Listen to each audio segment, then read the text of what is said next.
Class 9-এর মেয়েরা, আজকে আমি তোমাদের আবার 4th চ্যাপ্টার শিল্প বিপ্লব, উপনিবেশবাদ ও সাম্রাজ্যবাদ যে অধ্যায়ের দ্বিতীয় অংশের রিভিশন আমি আজকে তোমাদের করব। তোমরা স্ক্রিনে আগের দিনও অনেক প্রশ্ন পেয়েছো, আজকেও প্রশ্ন দেখতে পাচ্ছ। এই প্রত্যেকটি প্রশ্নই কিন্তু তোমাদের খুব ইম্পর্টেন্ট, তোমরা বাড়িতে এগুলোকে অভ্যাস করবে। আমার প্রথম প্রশ্ন হচ্ছে আজকের, বৈজ্ঞানিক সমাজতন্ত্রবাদের মূল মতাদর্শ কী? কার্ল মার্কস ও তার বন্ধু ফ্রেডেরিক এঙ্গেলস আধুনিক বৈজ্ঞানিক সমাজতন্ত্রবাদের প্রবর্তক। এই বৈজ্ঞানিক সমাজতন্ত্রবাদের মূল বক্তব্যগুলি হচ্ছে প্রাকৃতিক সম্পদের অধিকার। বলছেন যে কোনো ব্যক্তি বা গোষ্ঠী এই সম্পদগুলির মালিকানা হতে পারে না, কারণ এগুলি প্রকৃতির দান, ঈশ্বরের সৃষ্টি। তাই এগুলির ওপর কারোরই মালিকানা থাকা উচিত না। তাই এই সমস্ত সম্পদের ওপর সকলের সমান অধিকারের দাবি এই বৈজ্ঞানিক সমাজতন্ত্রবাদের প্রবক্তারা বলেন। দ্বিতীয় হচ্ছে কাজের অধিকার। প্রত্যেকের কাজের অধিকারের দাবি আছে, অর্থাৎ রাষ্ট্রের দায়িত্ব যেন কোনো বেকার না থাকেন এবং বেকারদের কাজের ব্যবস্থা এই রাষ্ট্রই করে দেবে। তৃতীয় হচ্ছে সম্পদ বন্টনে সাম্যতা। আমরা জানি পুঁজিবাদী ব্যবস্থায় পুঁজিপতিদের হাতে বিপুল সম্পদ জমা হওয়াতে শ্রমিকরা কিন্তু নিঃস্ব, কিন্তু এই বৈজ্ঞানিক সমাজতন্ত্রবাদীরা বলছেন সম্পদের বন্টনে সাম্য প্রতিষ্ঠিত হবে, অর্থাৎ সমানভাবে এই দুই মালিক শ্রেণী এবং শ্রমিক শ্রেণী প্রত্যেকের হাতে সমান সম্পদ যাওয়ার ফলে এই যে বৈষম্য আছে তার অবসান ঘটবে। এবং রাষ্ট্রীয় নিয়ন্ত্রণ বলছে যে আমাদের বৈজ্ঞানিক সমাজতন্ত্রবাদীদের লক্ষ্য হচ্ছে উৎপাদন ব্যবস্থায় ব্যক্তিগত মালিকানার অবসান ঘটিয়ে রাষ্ট্রীয় নিয়ন্ত্রণ প্রতিষ্ঠা করতে হবে, অর্থাৎ পুঁজিবাদের ও উৎপাদন নিয়ে কোনো রকম প্রতিযোগিতা ও শোষণ চলবে না, এগুলির অবসান ঘটাতে হবে। শেষ হচ্ছে সর্বহারার একনায়কতত্ত্ব। শ্রেণীহীন শোষণহীন সমাজ প্রতিষ্ঠা করাই এই বৈজ্ঞানিক সমাজতন্ত্রবাদীদের একমাত্র লক্ষ্য, অর্থাৎ এই সমাজ ও রাষ্ট্র পরিচালনায় নেতৃত্ব দেবে কিন্তু সর্বহারার শ্রমিকরা। ফলে রাষ্ট্রে এই সর্বহারার একনায়কতত্ত্ব প্রতিষ্ঠিত হবে। অর্থাৎ আমরা দেখে আসছি যে সম্পত্তিশালী মালিকরা সমাজ পরিচালনা করছে, দেশ পরিচালনা করছে, রাষ্ট্র পরিচালনা করছে। তিনি এই এঙ্গেলস এবং মার্কস এর বিরোধিতা করে বলছেন এগুলোকে বন্ধ করে এই শ্রমিকদের হাতে দায়িত্ব দিতে হবে। এবার দ্বিতীয় প্রশ্ন আমরা দেখতে পাচ্ছি, সমাজতন্ত্রবাদের প্রসারে কার্ল মার্কসের ভূমিকা কী ছিল? ঊনবিংশ শতকে যে ইউরোপে আদি সমাজতন্ত্রবাদীরা ছিলেন তারা কিন্তু সমাজ পরিবর্তনে ঠিকমতো রাস্তা দেখাতে পারেনি, আর সেই জন্যেই পরবর্তীকালে এই বৈজ্ঞানিক সমাজতন্ত্রবাদের ধারণা জনপ্রিয় হয়েছে। কমিউনিস্ট লীগ প্রতিষ্ঠা, অর্থাৎ কার্ল মার্কস এই বিপ্লবী মতাদর্শ প্রচারের অভিযোগে নিজ দেশ প্রাশিয়া থেকে বিতাড়িত হয়ে ফ্রান্সে এবং সেখান থেকে বেলজিয়ামের ব্রাসেলসে আশ্রয় নেন এবং সেখানে বন্ধু এঙ্গেলসের সঙ্গে কমিউনিস্ট লীগ নামক একটি শ্রমিক সংগঠন প্রতিষ্ঠা করেন। নেক্সট হচ্ছে আমরা দেখতে পাচ্ছি মার্কস এবং এঙ্গেলস যৌথভাবে কমিউনিস্ট ম্যানিফেস্টো নামে একটি কমিউনিস্ট ইস্তেহার প্রকাশ করে আধুনিক সমাজতন্ত্রের বিজ্ঞানসম্মত ব্যাখ্যা দেন। এতে বলা হয় মানব সমাজের ইতিহাস হলো শ্রেণী সংগ্রামের ইতিহাস। একদম সমাজের অর্থাৎ সভ্যতার শুরু থেকে যদি আমরা দেখি প্রত্যেকটি জায়গায় দেখব শ্রমিক এবং মালিক প্রত্যেকের একে অপরের একটা কম্পিটিশনের মধ্যে দিয়ে কিন্তু সমাজে যারা টিকতে পারবে তারাই প্রথম হয়ে যাবে। তিনি তাই বলছেন এটা কিন্তু নতুন নয়, এটা এসে আসছে অনেক দিন থেকেই। নেক্সট হচ্ছে কার্ল মার্কসের বিখ্যাত গ্রন্থ ডাস ক্যাপিটাল 1867 খ্রিস্টাব্দে প্রকাশিত হয়। এই গ্রন্থে তিনি পুঁজিবাদী ব্যবস্থার তীব্র সমালোচনা করে সেই শ্রেণী সংগ্রামের তত্ত্ব তুলে ধরেছেন এবং এই গ্রন্থটিকে তাই বলা হয় সমাজতন্ত্রবাদের বাইবেল। কার্ল মার্কসের বিভিন্ন রচনায় এই বৈজ্ঞানিক সমাজতান্ত্রিক মতাদর্শ মার্ক্সবাদ নামে পরিচিত হয়। অর্থাৎ তার যে মূল নীতিগুলি হচ্ছে দ্বন্দ্বমূলক বস্তুবাদ, যেটা আমি আগে তোমাদের সাথে আলোচনা করেছি, ঐতিহাসিক বস্তুবাদ, উৎপৃত্ত মূল্যতত্ত্ব, শ্রেণী সংগ্রাম এবং বিপ্লব, এই 5টি ভাগে মার্ক্সবাদের আদর্শকে তিনি বিভক্ত করেছেন। নেক্সট যে প্রশ্নটি আলোচনা করব সেটা হচ্ছে রাশিয়ার শিল্পায়নের প্রধান বাধা বা সমস্যা বা দেরিতে শুরু হওয়ার কারণ। এরকমভাবে একই প্রশ্ন বিভিন্নভাবে আসতে পারে। ইংল্যান্ডের শিল্প বিপ্লব ঘটার অনেক পরে কিন্তু রাশিয়াতে এই শিল্প বিপ্লবের সূচনা হয়েছে। তাহলে নিশ্চয়ই কিছু সমস্যা সেই দেশে ছিল। প্রথম সমস্যা হচ্ছে সামন্ততন্ত্রের উপস্থিতি। রুশ সমাজে দীর্ঘদিন ধরে এই সামন্ত প্রভুরা এবং বিপুল সংখ্যক ভূমিদাস দেশকে পরিচালনা করছিল।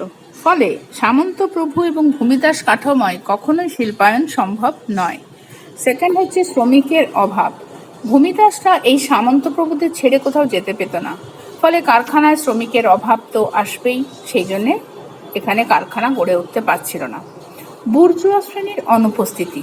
প্রতিটি দেশে শিল্পায়নে এই বুর্জোয়ারা খুব কাজ দিয়েছে। এটা হচ্ছে মধ্যবর্তী স্তর। কিন্তু রাশিয়ায় সামন্তপ্রভু আর ভূমিদাসদের মাঝখানে কোনো মধ্যবিত্ত বুর্জোয়া ছিল না, তাই সেখানে শিল্প বিপ্লব সম্ভব হয়নি। পরিবহন ব্যবস্থা। স্থল ও জলপথে যোগাযোগ ও পরিবহন ব্যবস্থা ছিল খুব উন্নত। রাস্তাঘাট ছিল ভঙ্গুর, বরফে ঢাকা, নদীপথে পণ্য পরিবহন খুব অসুবিধা। এই সমস্ত কারণে এখানে শিল্প বিপ্লব হতে পারেনি। মূলধনের অভাব। 19 শতকে প্রথম থেকে আমরা দেখতে পাচ্ছি মুদ্রা এবং ব্যাংক ব্যবস্থা ঠিকমতো গড়ে না ওঠায় মূলধনের অভাব রাশিয়াতে শিল্প বিপ্লব ঘটতে সাহায্য করেনি। বাজারের অভাব। শিল্পদ্রব্য কেনার সামর্থ্য রাশিয়ার দরিদ্র কৃষকদের ছিল না, ফলে সেগুলোকে বিদেশে উপনিবেশের বাজারে বিক্রি হতে হবে। কিন্তু সেই সময় রাশিয়ার তেমন কোনো উপনিবেশ ছিল না, ফলে উপনিবেশিক বাজারের অভাবে তার শিল্পায়ন হওয়া সম্ভব হয়নি। এবার আমরা ওই একই রকম প্রশ্ন কিন্তু ফ্রান্সের ক্ষেত্রে শিল্পায়নের যে বাধা বা ধীর গতি, তার কারণগুলো দেখি। প্রথম হচ্ছে শিল্প সহায়ক যে উপাদান, যেমন আমরা সুলভ শ্রমিক, কাঁচামালের যোগান, পণ্য বিক্রির বাজার, অনুন্নত পরিবহন ব্যবস্থা, এগুলো কোনোটাই ফ্রান্সের ছিল না। তারপরে সামন্ততান্ত্রিক প্রবণতা। ফ্রান্সে জমিদার ও অভিজাত শ্রেণী শিল্পের কাজকে ঘৃণার চোখে দেখত। তারা মূলত জমি এবং কৃষি থেকেই উপার্জন করতে বেশি আগ্রহী ছিল, ফলে তারা শিল্পায়নে তত বেশি আগ্রহ প্রকাশ দেখায়নি। পৃষ্ঠপোষকতার অভাব।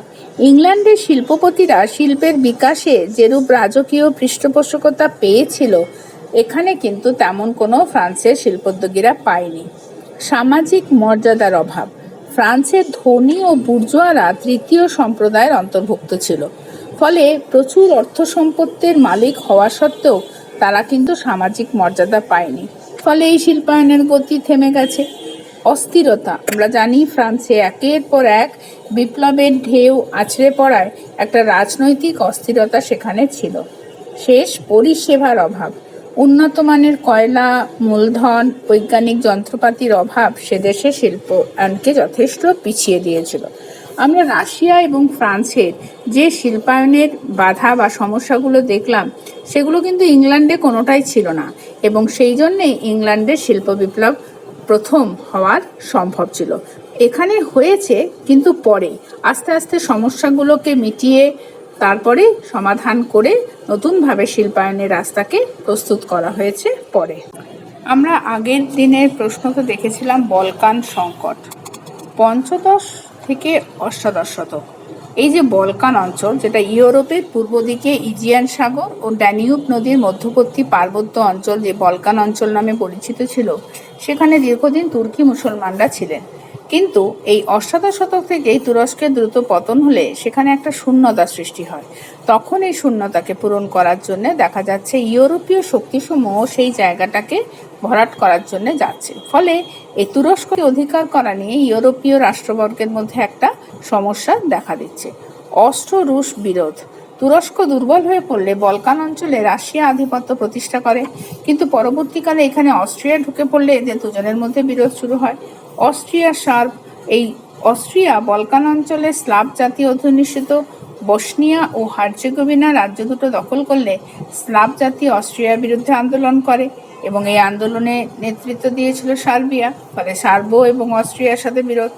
বলকান লীগ, এদিকে তুরস্কের হাত থেকে মুক্তি লাভের উদ্দেশ্যে বলকানের স্লাভ জাতি সার্বিয়ার নেতৃত্বে একটি বলকান লীগ গঠন করে। তারা গুপ্ত সমিতি গঠন করছে, গুপ্ত হত্যা করে স্বাধীনতা লাভের পথে পা বাড়াচ্ছে। কারণ আমরা সময়কালটা দেখতে পাচ্ছি প্রত্যেকটি জাতি নিজের দেশকে একটি রাষ্ট্র হিসেবে গড়ে তোলার জন্য তারা ভাবে স্বাধীনতা লাভের উদ্দেশ্যে নানা পথ অবলম্বন করছে। এইভাবে বলকান অঞ্চলকে কেন্দ্র করে বিভিন্ন সমস্যা দেখা যাচ্ছে। বলকান জাতীয়তাবাদ, অস্ত্র রুশ বিরোধ, অস্ত্রসাব বিরোধ, এইগুলো আমরা দেখতে পাচ্ছি পরবর্তীকালে দুটি শক্তিশালী পরস্পর বিরোধী জোট বিশ্বে তৈরি হচ্ছে, যেটা আমরা পরের দিনের ক্লাসে আলোচনা করব। যোগাযোগ ব্যবস্থার উন্নতির ক্ষেত্রে সুয়েজ খাল খননের কী ভূমিকা ছিল? আমরা প্রশ্ন দেখতে পাচ্ছি, 6 নম্বর প্রশ্ন। সেখানে আমরা লক্ষ্য করছি যে শিল্পায়নের ফলে পণ্য পরিবহনের একটা কৃত্রিম খাল খননের কাজ শুরু হয়েছিল। এই কৃত্রিম খাল খননের মধ্যে অন্যতম হচ্ছে সুয়েজ খাল খনন। এই সুয়েজ খাল খননের উদ্দেশ্য কী ছিল? পশ্চিমী শিল্পোন্নত দেশগুলি জলপথে আফ্রিকা মহাদেশের চারপাশে সুদীর্ঘ পথ ঘুরে প্রাচ্যের সাথে বাণিজ্যিক যোগাযোগ রক্ষা করছিল। এতে প্রচুর অর্থ এবং সময় ব্যয় হতো। ফলে পাশ্চাত্যের সঙ্গে প্রাচ্যের যোগাযোগ সহজ করার জন্যে মিশরের ভূখণ্ডের মধ্যে দিয়ে ফ্রান্স 1859 খ্রিস্টাব্দে সুয়েজ খাল খননের কাজ শুরু করে। এই সুয়েজ খালে আমরা দেখতে পাচ্ছি ভারতে যাতায়াতের সুবিধার জন্য ইংল্যান্ড কি করলো, এর ওপর নিয়ন্ত্রণ প্রতিষ্ঠা করার ইচ্ছা প্রকাশ করলো এবং সুয়েজ খাল অঞ্চলে ইংল্যান্ড ও ফ্রান্সের যৌথ কন্ডোমিনিয়ন গঠিত হলো 1876-এ। ফলে ইঙ্গো ফরাসি শক্তি এই সুয়েজ খালে আধিপত্য প্রতিষ্ঠিত করলো। যাতায়াতের সূচনা হয়েছিল 1869 খ্রিস্টাব্দ থেকে। England, France, Germany, Denmark, Belgium, Spain, Portugal প্রভৃতি ইউরোপীয় দেশগুলো প্রাচ্যের সাথে বাণিজ্যে এই খাল ব্যাপকভাবে ব্যবহার শুরু করে। তোমরা বুঝতে পারছো মেয়েরা যে এই সুয়েজ খাল না থাকার ফলে প্রত্যেকটি পশ্চিমী শক্তি দেশগুলো যখন জলপথে পূর্ব দিকে আসছে, তারা প্রত্যেকে কিন্তু আফ্রিকা মহাদেশের তলদেশ দিয়ে তাদের অনেকটা রাস্তা, যেটা আমি আগেই বলেছি, তাদের আসার সময় এবং অর্থ নষ্ট হওয়াতে তারা প্রত্যেকে এই সুয়েজ খাল খননের প্রচেষ্টা চালালো এবং সেখানে যখন হলো 10 বছর পরে এখানে যাতায়াত শুরু হয়ে গেল। সুয়েজ খালের নিরাপত্তার প্রয়োজনে ব্রিটিশ সরকার 1956 খ্রিস্টাব্দ পর্যন্ত ব্রিটিশ সেনা মোতায়েনের অধিকার পায়। ফলে সুয়েজ খাল ও তার নিকটবর্তী অঞ্চলে মিশরের নিজস্ব কর্তৃত্ব একেবারে লুপ্ত হয়। অর্থাৎ পশ্চিমী শক্তিগুলি এই মিশরের ওপর নিজেদের সৈন্য রেখে এই জায়গাটাকে দেখাশোনা করত, কারণ ব্যবসা বাণিজ্যের ক্ষেত্রে এখানে পশ্চিমী শক্তিগুলিকে এই খালটাকে ব্যবহার করছিল। ফলে মিশর কিন্তু এখানে তার কোনো কর্তৃত্ব দেখাতে পারছিল না। সুয়েজ খাল ব্যবহার করার ফলে ইউরোপের সঙ্গে প্রাচ্যের যোগাযোগ খুব সহজ হয়। ফলে ভারতে ব্রিটিশ উপনিবেশিক শাসন আরও শক্তিশালী হয়। ইঙ্গো ফরাসি শক্তি মধ্য ও পূর্ব আফ্রিকায় নিজেদের নিয়ন্ত্রণ যথেষ্ট বৃদ্ধি করতে সক্ষম হয়। এই সুয়েজ খাল খননের ফলে জলপথে প্রাচ্য ও পাশ্চাত্যের যোগাযোগ আরও সহজ হয়। ফলে ব্যবসা বাণিজ্যের এবং উপনিবেশগুলির ওপর ইউরোপীয় সাম্রাজ্যবাদী শক্তিগুলির নিয়ন্ত্রণে ভারত ব্রিটিশ সাম্রাজ্যের রত্ন, এই উক্তির যথার্থতা উল্লেখ করো। তোমরা বইতেও এটা দেখবে যে প্রশ্নটা রয়েছে। ব্রিটিশদের সমস্ত উপনিবেশগুলির মধ্যে ভারত হচ্ছে সর্বশ্রেষ্ঠ এবং অন্যতম প্রধান উপনিবেশ। 18 শতকের শেষ থেকে প্রায় 1.5 শতক ধরে ভারতের অর্থ সম্পদকে নিজেদের সাম্রাজ্যের স্বার্থে এরা কাজে লাগিয়েছিল। তাহলে ভারতকে কেন ব্রিটিশ সাম্রাজ্যের রত্ন বলা হচ্ছে? প্রথম, 1857 খ্রিস্টাব্দের মহাবিদ্রোহের সময় ভারতে ব্রিটিশ সাম্রাজ্যের যাবতীয় খরচ তথা ক্ষতিপূরণ ভারত থেকে আদায় করার কথা বলা হয়। তার মানে ক্ষমতা না থাকলে এই আদায় করার কথা আসে না। পণ্য সামগ্রী বিক্রয়, ব্রিটেনে উৎপাদিত পণ্য সামগ্রী বিক্রির জন্য ভারতের বাজারকে উন্মুক্ত করা হয়। উদাহরণস্বরূপ বলা যায় 1914-তে ব্রিটেনের ল্যাঙ্কাশায়ারে উৎপাদিত সুতি কাপড়ের প্রায় 85% ভারতে বিক্রি হতো। তার মানে আমাদের এখানে শিল্পের অবক্ষয় ঘটিয়ে ব্রিটিশদের সমস্ত কিছু উৎপাদিত শিল্প বিপ্লবের কারখানার ফলগুলিকে বা উৎপাদন সামগ্রীকে আমাদের এই উপনিবেশে বিক্রি করা হতো। শিল্প বাণিজ্যের ক্ষেত্রে আমরা দেখতে পাচ্ছি রেলগাড়ি ও রেলপথ নির্মাণ ভারতে হয়েছে। তারা নিজেদের স্বার্থে সুবিধার জন্য আমি একটু পরেই বলবো, রেলপথ প্রতিষ্ঠার জন্য তারা এখানে কি করলো, 17% ইস্পাত ব্রিটেন থেকে আনা হলো।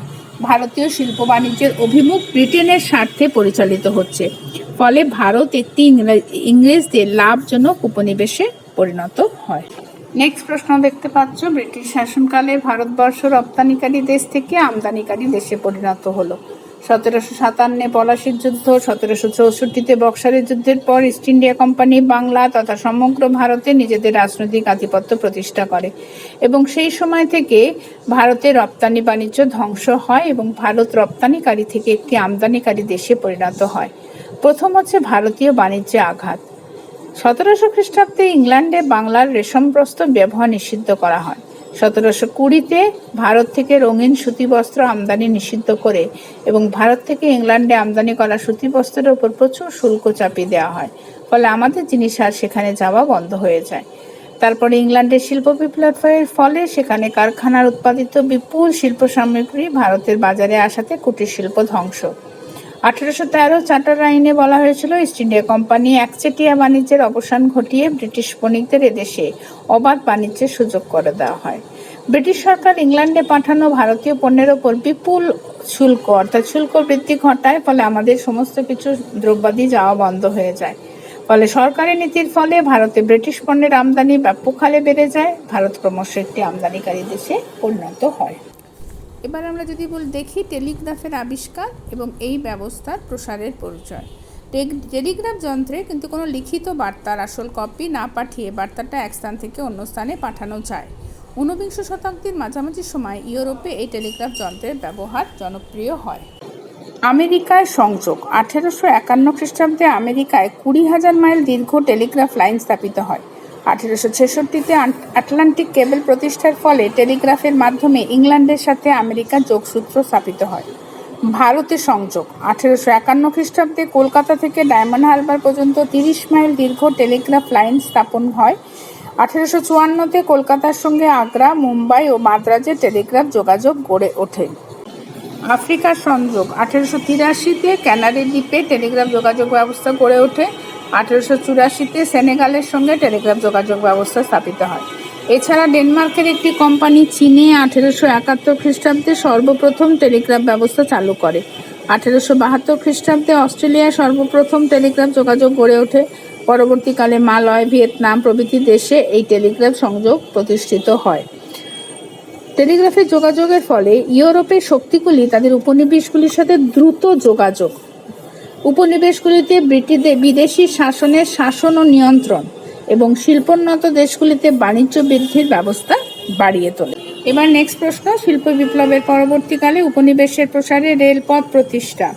আমরা দেখতে পাচ্ছি ইংল্যান্ডে 1825 খ্রিস্টাব্দে দ্রুত রেলপথের প্রসার হয়েছিল, তার কারণ জর্জ স্টিভেনসনের বাষ্পীয় রেল ইঞ্জিন আবিষ্কার হয়েছিল। কিন্তু তার আগে ইংল্যান্ডে যে রেলপথ ছিল সেখানে কিন্তু ঘোড়ায় টানা রেল চালু হয়েছিল। তারপরে 1880-তে ইংল্যান্ড ও আয়ারল্যান্ডের মধ্যে 25,000 মাইল রেলপথ স্থাপিত হয়। ফ্রান্সের রেলপথ হচ্ছে 1832-এ রেলপথের কাজ শুরু হয়। ফ্রান্সের তুলো, বোর্দো, আলসাস প্রভৃতিতে রেল সংযোগ হয় এবং 1880 পর্যন্ত 23,000 মাইল। জার্মানিতে 1839-এ লাইপজিগ থেকে ড্রেসডেন রেলপথ নির্মিত হয় 1880-তে 34,000 মাইল। আর রাশিয়ার রেলপথ আমরা দেখতে পাচ্ছি, রাশিয়ার রেলপথে দ্বিতীয় আলেকজান্ডার আমলে যথেষ্ট সম্প্রসারণ হয়। উপনিবেশের রেলপথ আমরা বলতে পারছি ভারত, কানাডা, অস্ট্রেলিয়া প্রভৃতি উপনিবেশগুলিতে ইংল্যান্ড রেলপথের প্রসার ঘটিয়েছিল। এর দ্বারা ইংল্যান্ড সেই সব স্থানে প্রচুর পুঁজি বিনিয়োগ এবং প্রত্যন্ত অঞ্চলে শিল্প সামগ্রী পৌঁছে দেওয়া ও কাঁচামাল সংগ্রহ করে ইংল্যান্ডের কারখানায় পৌঁছে দেওয়া, এই মূল উদ্দেশ্যে রেলপথগুলি স্থাপন করা হয়েছিল। ব্রিটিশ শাসনকালে ভারতের শিল্প বাণিজ্য ধ্বংসের কারণে আমরা দেখতে পাচ্ছি সরকারি পদক্ষেপ হিসেবে 1700 খ্রিস্টাব্দে ইংল্যান্ডে বাংলা রেশম বস্ত্র বন্ধ করে দেওয়া হচ্ছে। 1720-তে রঙিন সুতিবস্ত্র আমদানি নিষিদ্ধ করে দেওয়া হচ্ছে। ইংল্যান্ডে ভারতীয় সুতিবস্ত্রের ওপর বিপুল পরিমাণ শুল্ক চাপিয়ে দেওয়া হচ্ছে। শিল্প বিপ্লবের ফলে ভারতীয়দের দ্রব্য সেখানে আর পৌঁছচ্ছে না, সস্তা ও আকর্ষণীয় পণ্যে আকৃষ্ট হয়ে দেশীয় পণ্য বিক্রি কমে যাচ্ছে। কাঁচামাল রপ্তানিকারী দেশ হিসেবে ভারত সেই সময় মূলত ইংল্যান্ডে কাঁচামাল পাঠাতো। বৈষম্যমূলক শুল্ক নীতি ব্রিটিশদের ওপরে 2%, ভারতীয় সুতিবস্ত্রের ওপর 10% চাপানোর ফলে ভারতীয় বস্ত্রের দাম বেশি হয়, কেউ কেনে না। দাদন প্রথার ফলে বাংলার তাঁতিরা অগ্রিম টাকা নিয়ে সেই তাঁত শিল্পে তারা বাধ্য হওয়ায় লোকসানে ইংরেজদের কাছে বস্ত্র বিক্রি করতে কম দামে বাধ্য হয়। বণিকদের বিতরণ সরকার থেকে বাংলায় থেকে বিশেষ করে বহিরাগত অন্যান্য ভারতীয় পাইকারি ক্রেতাদের বিতাড়িত করলে বাংলায় বস্ত্র বিক্রি কমে যায়। এছাড়াও তোমরা স্ক্রিনে অনেকগুলো অবজেক্টিভ প্রশ্ন দেখতে পাচ্ছ মেয়েরা। 2 নম্বর এবং 1 number MCQ, fill in the blanks. আমাদের এমসিকিউ এসিকিউ অনেক প্রশ্ন উত্তর আসে, তোমরা কিন্তু এগুলো প্রত্যেকে অভ্যাস করবে। নিজেদের এক্সারসাইজ, অন্যান্য বই যা আছে তোমরা সেগুলো নিয়ে অবশ্যই পড়াশুনো করবে বাড়িতে।